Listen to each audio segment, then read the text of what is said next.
Good morning. How do you do? I have been greeting people here at Trinity English Lutheran Church for over 55 years as an usher. How did that all start? I came to Fort Wayne back in 1957 to work at the Lincoln National Life Insurance Company.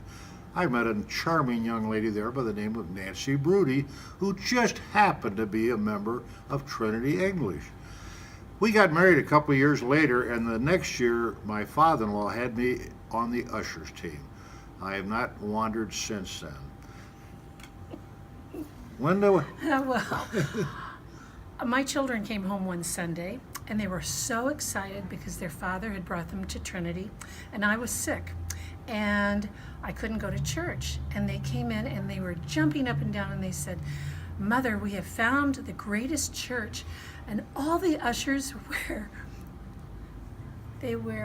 Black bow ties. black bow ties and tuxedos. And I just couldn't believe it. So who would ever have thought that many years later, my second husband would be a Trinity usher? We both really love Trinity, and for many reasons. Our children have been raised here, they've been baptized, they've had communion, they've been married, we've brought our grandchildren here to be baptized, and it's really been an important part of our lives. We wanted them to have a Christian-based foundation, and all the different fundamentals of Christianity are what we were looking for, the basics, what I call Faith 101. And that's like having the knowledge of what the Ten Commandments are, what your wedding vows mean, what is Jesus Christ all about. Those were the kinds of things that we were really interested in, and Trinity has really met all of those needs. Currently, I've been really busy over the last several years, but currently I serve as a representative for hospitality on the church council. And what that means is it's not cookies and punch. Being a part of hospitality is helping to create a friendly, welcoming environment. And that's exactly what our Trinity ushers do. Another thing is that being a part of hospitality allows you to have some ideas and go forward on them.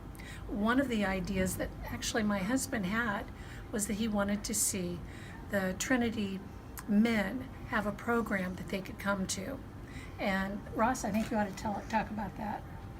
Well, I was at the church picnic last Labor Day in September, and Bill Ransom and I decided to resurrect the Trinity Men's Group. And we have tried it this year, and we've had some very good turnouts and some that have been a little sparse, but we're not going to give up on it. We think there's a place for the men at Trinity English Church to get together and have breakfast and have a speaker. So we are working hard on it. And everybody's invited, if you want to come to it.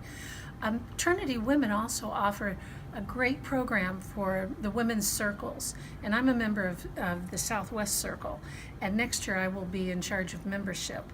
But I would encourage all women who are maybe retired, or they are soon to be retired, or they have time on their hands to consider joining a church circle. You really meet a lot of wonderful people that you wouldn't possibly maybe meet on Sunday mornings. Is there anything else that we want to say? I think we've covered it all, Linda. So we will see you in church. See you in church on Sunday.